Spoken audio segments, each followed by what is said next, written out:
серија подкасти на Новост поддржана од ДМ Дрогерија во рамките на проектот Циклус грижа поддршка за женското здравје. Ке имаме интересни гости, ке зборуваме на значајни теми, така што останете со нас и следите ги разговорите.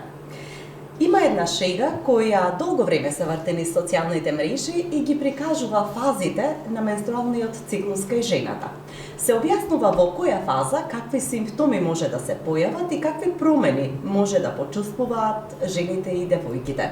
Според календарот, само 2 дена во месецот не се случува ништо во женското тело и ова може да се наблюдува од духовитата страна, но факт е дека женскиот организам, особено во репродуктивниот период, е изложен на многу промени, особено на нивото на хормоните. Прашањето е како да си помогнеме. Што полесно и со помалку изразени симптоми да го поминуваме менструалниот циклус. Како во тој период треба да се храниме и колку е важен изборот на намирници за нашите оброци. На оваа тема имаме соодветен соговорник, спротимене е Ирина Лазарова, дипломиран нутриционист, која ќе ни одговори и ќе ни даде насоки за многу женски дилеми. Ирина, добре дојде. Благодарам за поканата. Задоволство ми е што денеска ќе имаме можност да зборуваме на една вака важна тема за женското здравје, бидејќи половина од популацијата во светот е засегната од овој проблем, така што имаме доста што да си кажеме и се надевам дека ќе успееме да помогнеме на некого да успее да ги менаџира симптомите на менструалниот циклус. Нутриционистите како тебе, твоите колеги се видливи во општеството, во заедницата, се повеќе се слуша вашиот глас, така да речам.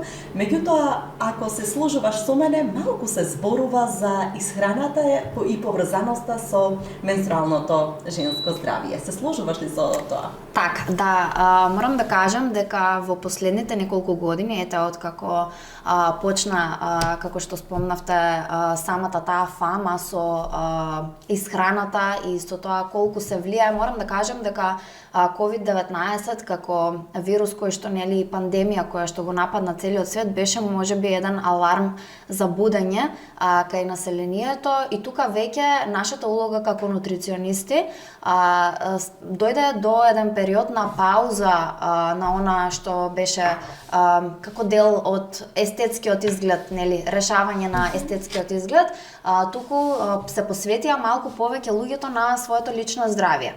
На суштината, а не на формата. Баш така. На моја големо задоволство, многу се подигна свеста за тоа колку влијае начинот на исхрана врз тоа како ние ги проживуваме одредени здравствени состојби, да не се лажеме, менструалниот циклус и фазите кои што ги поминуваме е една од можеби најголемите промени која што жената ги претрпува буквално секој месец и е навистина од голема важност да се знае дека можеме некако да влијаеме, дека тоа не е само, дека не мора да значи дека мора да биде болно и дека искуството мора да биде такво какво што имаме сите перцепција дека мора да е. Блага траума. Да, баш така. Меѓутоа, убаво е што веќе се зборува за оваа тема и тоа се зборува отворено. Порано беше можеби и табу тема, меѓутоа сега веќе се најасно сме дека и науката стои на наша страна, дека постои одреден тип на исхрана која што може да ни помогне и затоа баш убава тема имаме на разговор. И сега за да направиме еден вовед во кој што ќе ги запознаеме малку нашите гледачи, тоа би било да ги разјасниме термините. Што значи здрава храна, што значи избалансирана храна, што значи здрав начин на исхрана. Можеме ли да ги појасниме овие термини со цел да им биде јасно на оние што не следат, зашто точно зборуваме и што опфаќа секој од овие поими? Так, здравата храна, ќе почнам од здрава храна, тоа се всушност намирници кои што се природни, необработени. По дефиниција, значи тоа се намирници кои што во својот состав содржат одредени нутриенти, односно макронутриенти како што се протеини, јагле-хидрати или масти и микронутриенти, минерали, витамини, хранливи влакна, така што тоа се што спаѓа под необработена намирница тоа веќе го сметаме за здрава храна.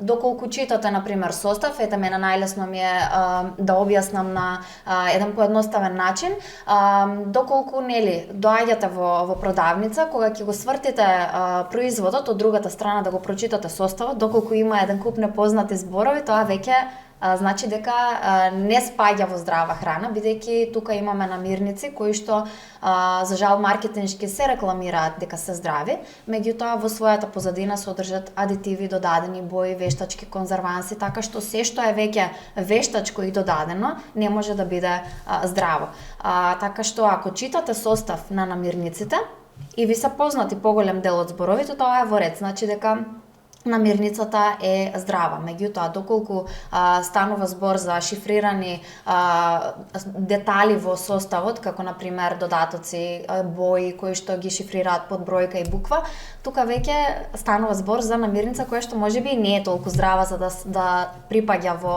редовниот начин на исхрана.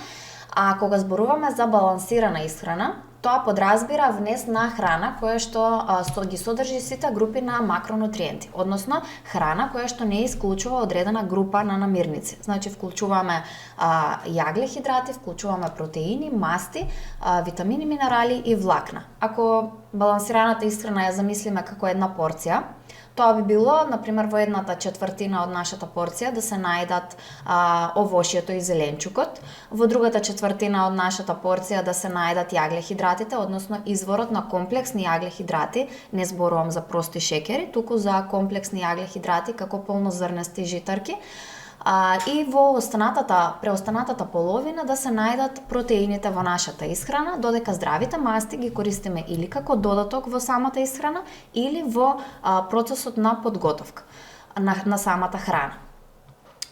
Последното беше, мислам, здрав начин на исхрана. Тоа е еден поим кој што се дефинира како збир на разноврсна исхрана, меѓутоа на разноврсна исхрана и на здрави намирници. Меѓутоа јас морам да појаснам дека не се сложувам комплетно со оваа изјава и дефиниција на овој термин, бидејќи здравата исхрана сепак е индивидуална за секој. Не може нешто што мене како индивидуа ми одговара а е здрава намирница да биде во ред и за некој друг, бидејќи постојат одредени здравствени состојби кои што налагаат да правиме избор на поразличен тип на намирници. Јас во моето работење многу често се среќавам со изјавата јас се хранам здраво, меѓутоа кога ќе навлеземе во самата суштина на здравствениот проблем, откриваме дека многу од здравите намирници кои што конкретно клиентот ги конзумирал, сепак имале одредена доза на негативно влијание врз самата здравствена состојба, така што за здрав начин на исхрана мораме да бараме индивидуален пристап, бидејќи не секому истата храна му одговара. И во самата најава ги спомнав фазите на менструалниот циклус. Какви прилагодувања е потребно да се направат во исхраната во тој период од месецот или воопшто генерално да се направат промени за да има што помалку изразени негативни симптоми? Так, како 4 фази се нели тоа кој што нашето тело ги поминува. Тоа е еден голем стрес за самиот организам. Освен што нели ние го чувствуваме тоа и внатрешно, сепак е и за самиот организам е проблем, да речем, да се снајде и да успее да ги одржи тие нивоа на самите хормони, така што многу е важно да се едуцираме во однос на тоа во која фаза што ни е потребно. За да знаеме што ни треба, јас првично би рекла дека добро е да го следиме нашиот циклус, за да знаеме во која фаза се наоѓаме и соодветно на тоа како да се исхрануваме. Барем сега во денешно време тоа е навистина лесно, постојат еден куп апликации на смартфоните на кои што може да се следи во која фаза од самиот циклус се наоѓаме и според тоа што треба да внесуваме од намирници. Ите, например, ќе почнеме од првата фаза.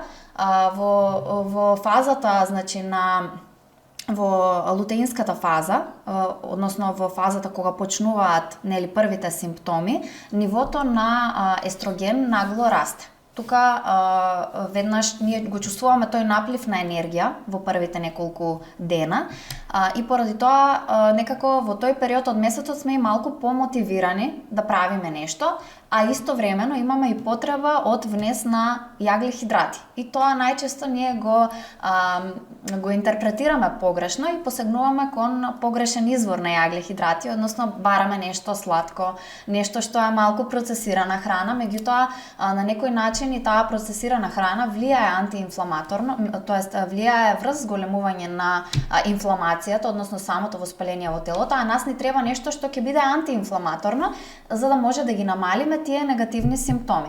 Така што во таа фаза, кога бираме јаглехидрати, кога ќе ни се појават оние потреби за сладка храна, потребно е паметно да одбираме, односно да внесуваме комплексни јаглехидрати, полнозрнести житарки, или ете овошјето, зеленчукот, тоа се исто така извори на јаглехидрати кои што сепак се искористуваат на правилен начин од самото тело, без да ни прават некои други последици да ни остават.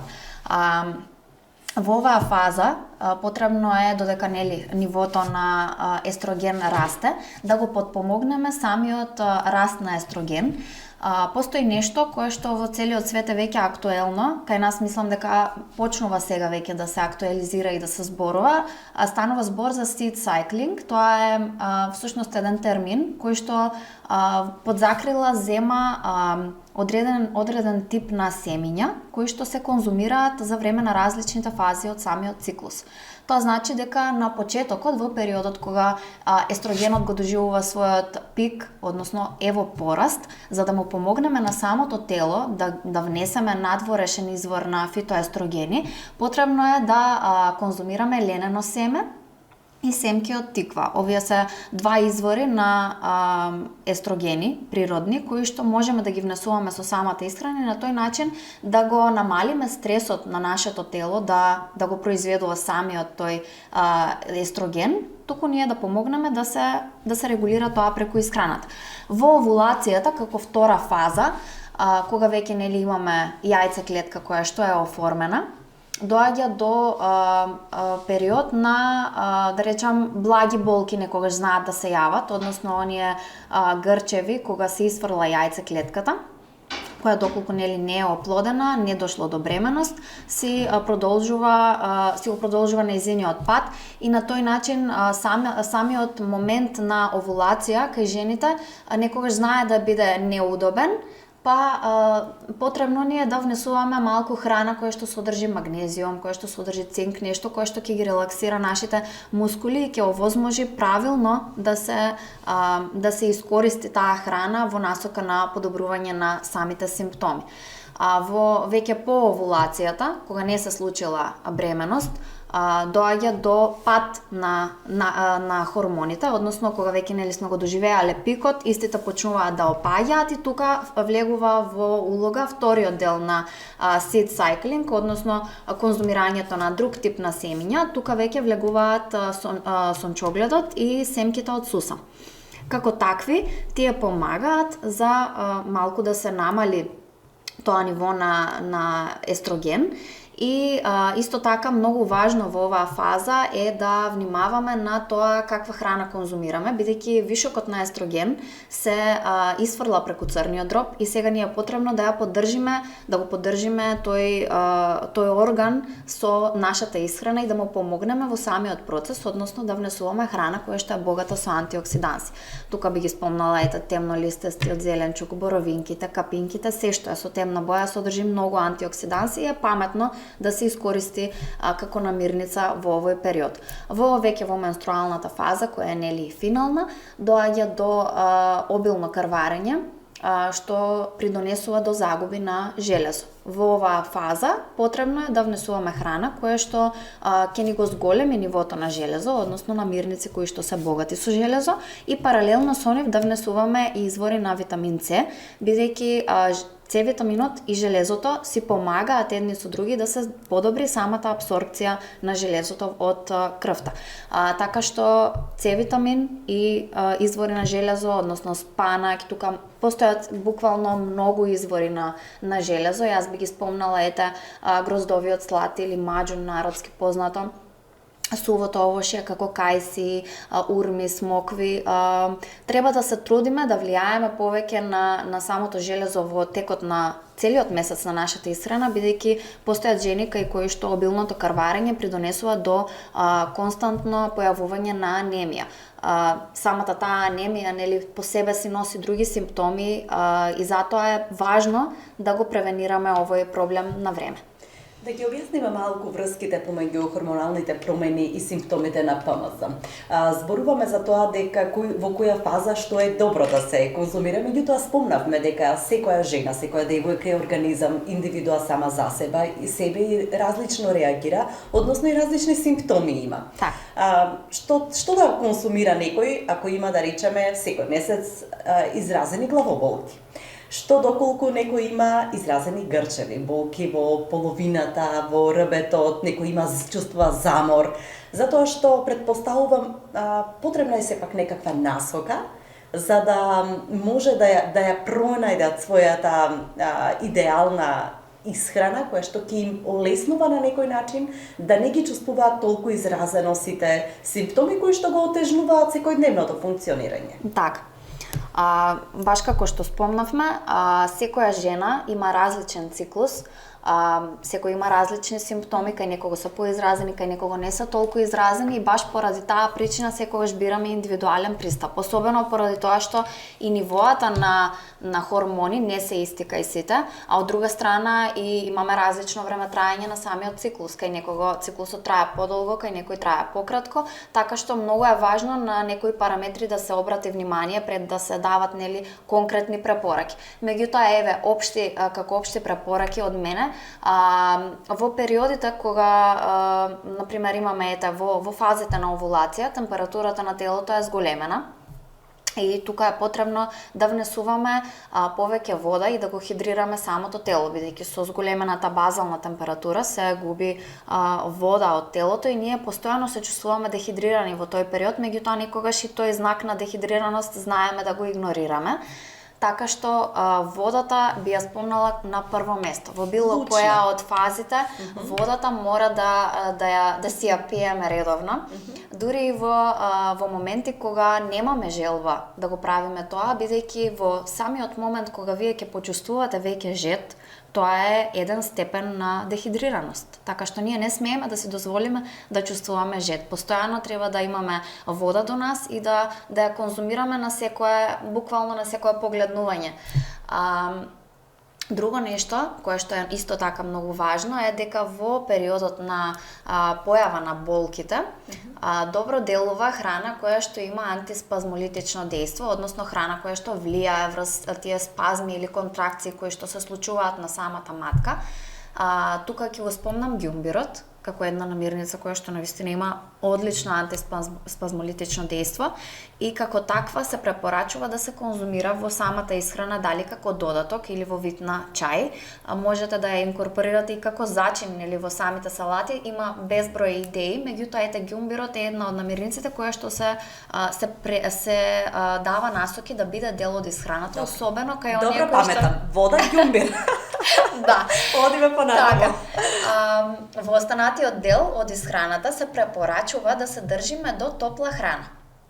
Особено во фазите на обилното крварење, односно во фазата на менструација. Зошто е важна топлата храна? Така, сега тука веќе кога ние губиме крв, нашата телесна температура опаѓа, односно нас ни е потребно нешто кое што ќе ни направи да се чувствуваме удобно, да се чувствуваме комфорно во нашата кожа, да едноставно храна, како што знаеме да кажеме дека во ПМС ни треба храна за утеха, тоа е таа храна која што буквално нас ни треба, меѓутоа ние погрешно ги интерпретираме секогаш знаците, па се мама, може би сакам чипс, може би сакам нешто луто, нешто малку поблаго, така што треба да обратиме буквално внимание на самите сигнали кои што нашето тело ги дава. Многу често се случува жени да кажат, ама мене многу ми се јаде благо за време на циклус.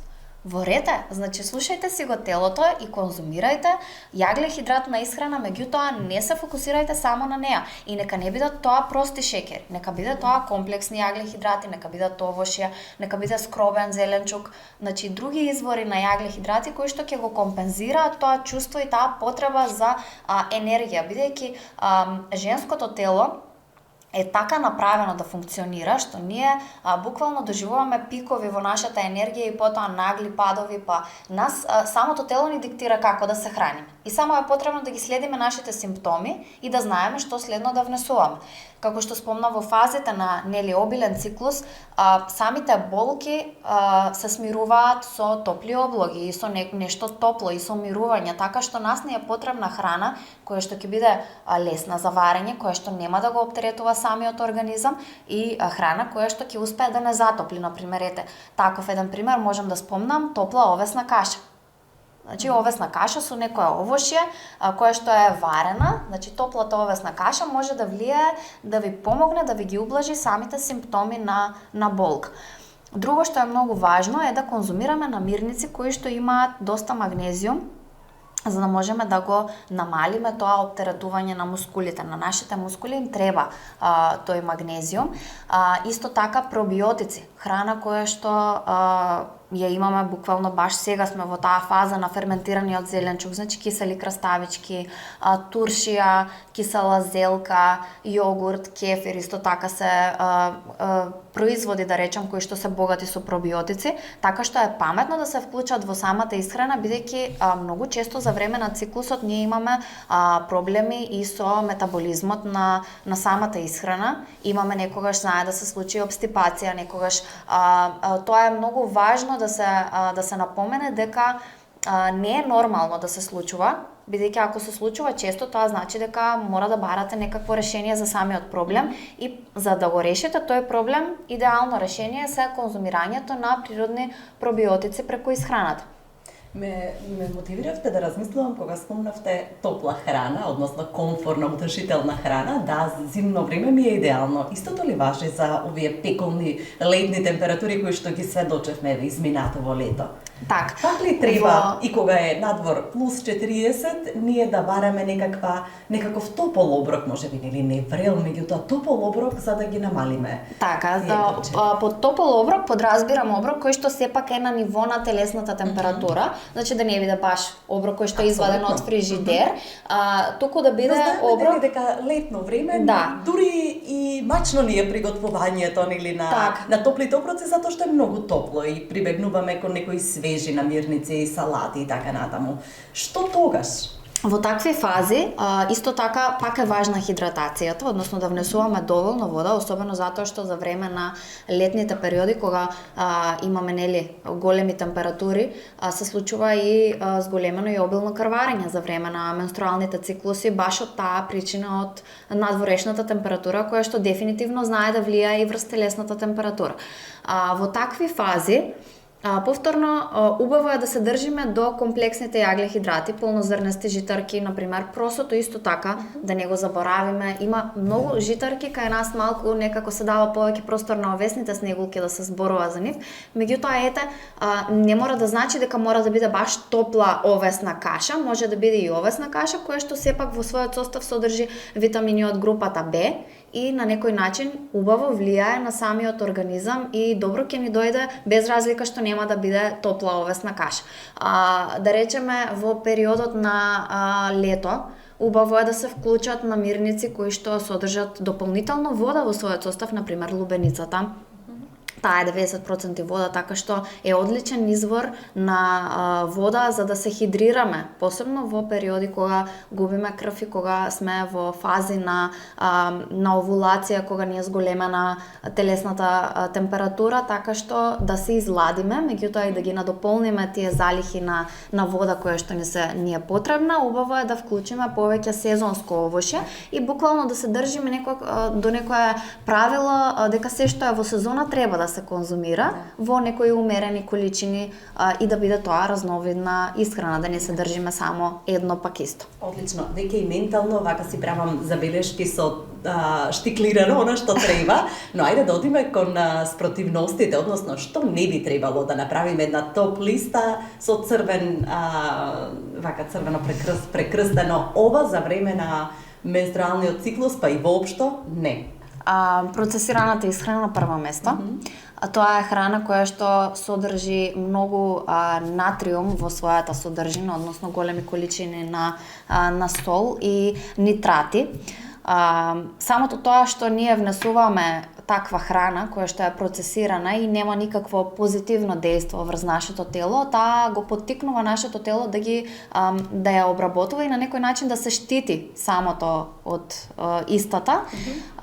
Се предизвикуваат низа на воспалителни процеси доколку ние константно конзумираме. Сега јас не велам дека треба да одиме во некој екстреман или константно да внимаваме, нормално дека понекогаш ќе сакаме и да пробаме нешто нели на што не спаѓа во здравата храна, меѓутоа генерално да гледаме 90% од исхраната да ни се сведува на храна која што не е процесирана, односно храна која што сме си ја приготвиле ние дома од намирници кои што сме ги купиле во вистинската форма, а не преработени.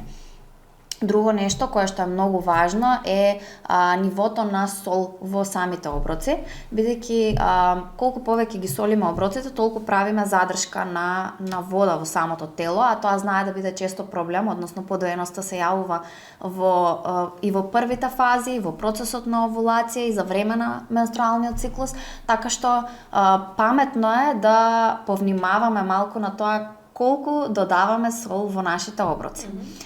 За да го избегнеме тој момент на подоеност. Исто така, кофеинот знае да предизвика главоболки, дури и мигренозни напади за време на самиот циклус, доколку се конзумира во екстремни количини, да се држиме некаде на препораките дека треба околу 240 мг кофеин на ден, дека се доволни, така да не претаруваме со кафето и алкохолот.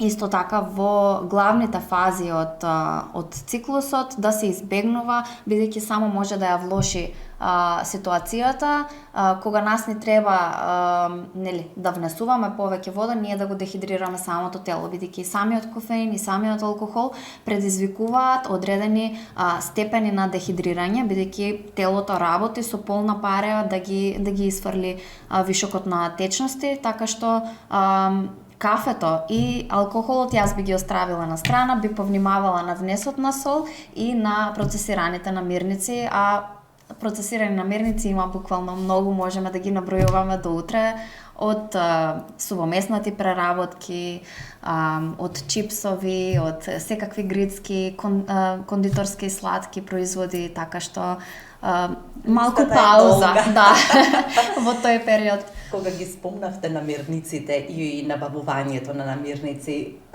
дали вашиот совет би можел да се движи кон тоа купување свежи намирници, пазарење од пазарче наместо од маркети, да речеме? Колку е важно тоа да се внимава, да се купува од директни потрошувачи или производители? Така. Исхраната, како што спомнавме на почетокот, во моментот доживува некој пик во однос на маркетинг стратегиите кои што се прават. Многу намирници се декларираат како здрави, иако можеби нели во суштина и не се баш здрави, така што дефинитивно моја препорака е да се држиме до оние кои што се индивидуални производители и ги произведуваат, или оние кои што се специјализирани фабрики за производство на одреден тип на храна. Сега кај нас на пример не може да најдеме можеби некој кој произведува дома овесни снегулки, меѓутоа затоа постојат одредени брендови кои што имаат органски производи, за кои што е добро можеби да се вметнат во исхраната.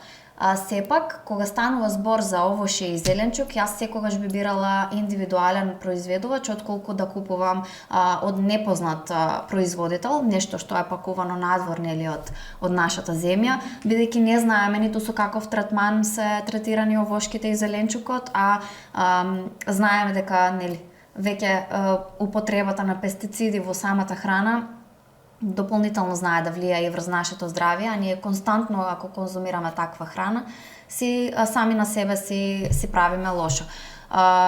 Препорака ми е секогаш да се земаат свежи производи, дури многу често кога правиме програми за исхрана, прашањето одат во насока дали има нешто што може да се купи, а да не го спремаме дома, меѓутоа тоа веќе е ако вие одите во продавница и од таму земете конкретно пак овесната каша ќе ја земам за пример.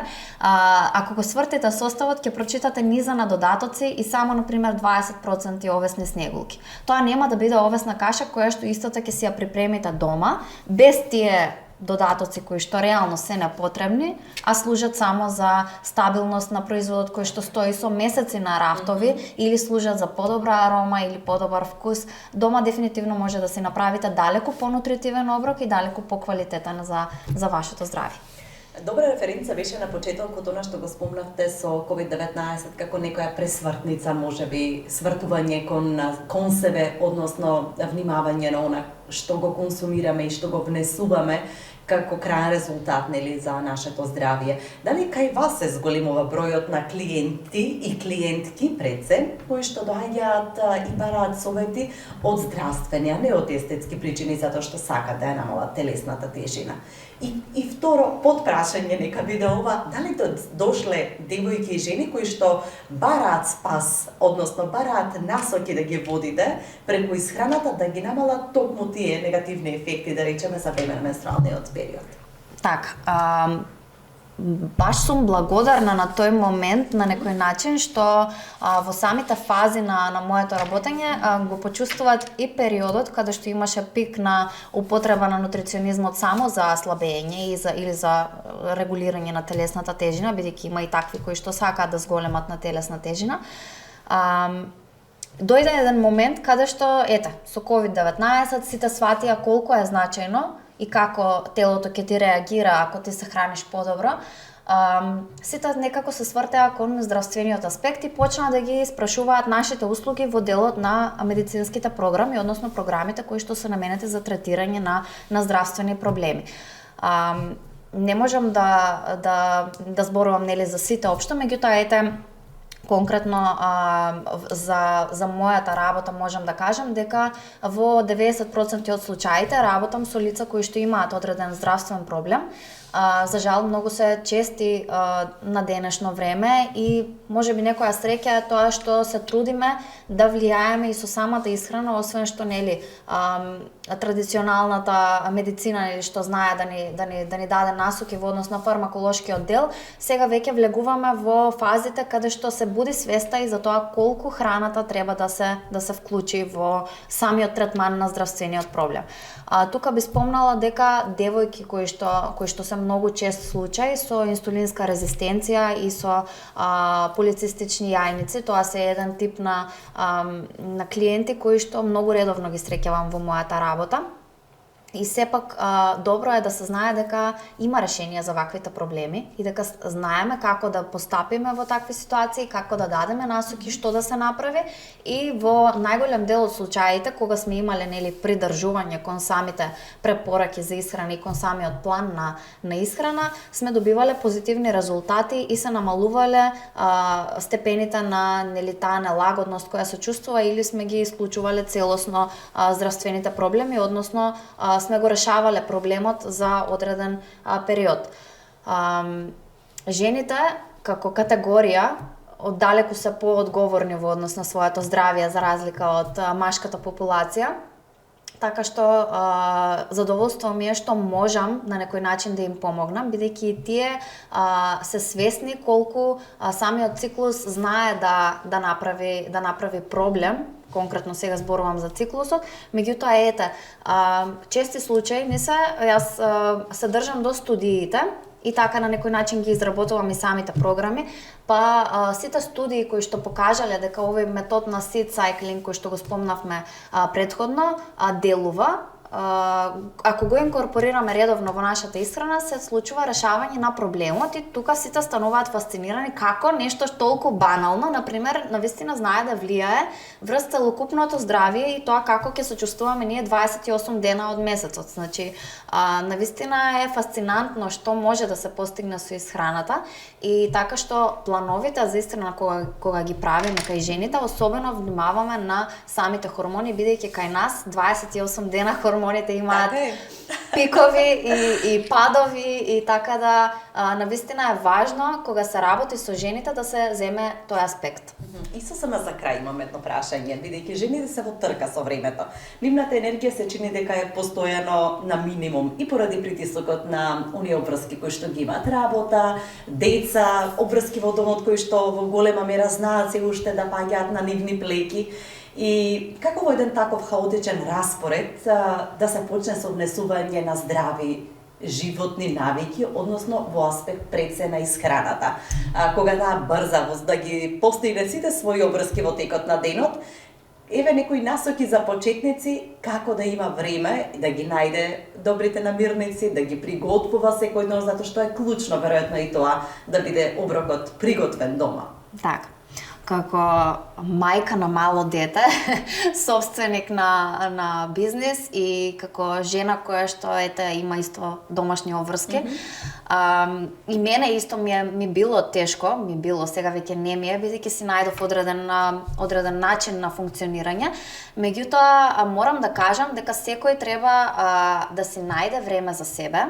И ако сме жени, тоа не значи дека ние треба да бидеме 24 часа на располагање на некој друг, барем половина час од денот да си го посветиме на самите. Дали тоа ќе значи дека ќе се истушираме на рад тие 30 минути или ќе го искористиме времето да се напиеме кафе, во тој период може да направиме многу, буквално со многу мал вложен труд. Конкретно јас секогаш препорачувам, бидејќи со сите кои што работам, единствено барање им е на почетокот да не биде комплициран оброкот, да се спрема брзо. И тоа веќе дури не го прашувам, туку го земам во обзир за секого, бидејќи навистина живееме во време кое што е бурно за сите, односно сите сме со одредени рокови, со тајминзи, многу ретко некој да е слободен па да го помине цел ден во кујна. Ако земете еден ден од неделата и се организирате, например, тоа да биде недела, кога сите се дома и некој може да ви помогне околу останатите обврски, а за 2 часа вие може да припремите оброци буквално за целата недела.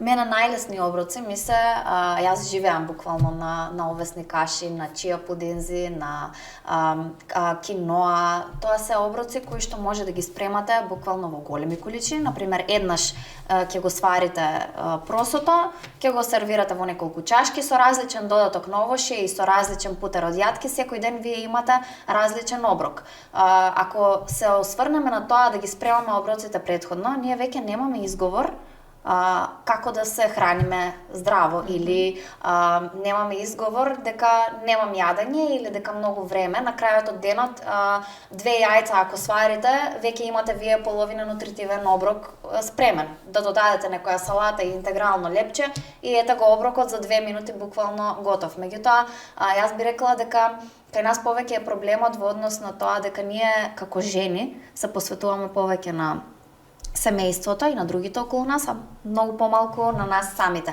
Од тука би тргнала дека за да се организираме и да почнеме да правиме нешто, не мора тоа да биде кој знае што комплицирано, не мора да биде кој знае каков оброк, може да биде едноставна храна, меѓутоа ако доволно добро ја избалансираме, односно да внесуваме квалитетен извор на протеин, како месо, како риба, јајца, млечни производи кои што содржат високи количини на протеини, инкорпорираме некоја житарка, која што е полнозрнеста во својата непреработена форма или некоја интегрално лепче, ставиме некоја парче овошје и некоја ситна салата, ние веќе ќе имаме одличен оброк кој што нема потреба да го комплицираме. Буквално за 10 минути, 15 може да имате богат нутритивен оброк. Оброк салатите се исто така едни од одличните решенија, посебно за жени кои што не се дома цело време за да готват. Например, спремите месо, и тоа месо понатаму само го додавате во салата, додавате семки, додавате прелив од јогурт или хумус и нешто слично и веќе имате во една чинија оброк салата која што ви е готова за 15 минути, а например вие месото сте го свариле од недела и ви стои во фрижидер, така што само потоа си земате и си го додавате во различна форма оброкот. Јас би рекла дека организацијата е многу важна. Половина завршена работа. Да. Ако добро се изорганизирате, вие може да постигнете цела недела буквално ништо да не фатите во кујна, а да имате постојано приготвени оброци кои што ќе бидат нутритивно богати. Не мора да значи, пак ќе напоменам, бидејќи некако ми се чини дека исхраната кога се зборува дека се храниме здраво, ако е здрава исхрана, дека треба да биде комплицирано, дека треба да имаме, не знам, кој знае какви намирници, тоа се намирници кои што ги јадеме од нашето поднебје, меѓутоа важно е да научиме како да ги комбинираме и како да ги спремиме за да бидат поздрави, бидејќи има и многу трикови како и здравата намирница да ја направите нездрава ако претерате, например, со начинот на спремање или на погрешен начин го припремите оброкот. Доколку некој се реши да се исхранува здраво, а не знае од каде да почне, стојам на располагање со општи насоки за тоа како да си го организираат времето и да направат добар распоред за да имаат оброци буквално за цела недела со минимално време. Се надевам дека сите овие значајни нешта кои што ги спомнавме во текот на разговорот ќе направат промена во нетој живот, ќе им олесни, особено во текот на менструалниот период, но се разбира и внесување на некои здрави навики кои што понатаму силно ќе значат за нашето здравје. Ти благодарам за разговорот. Благодарам и јас за поканата.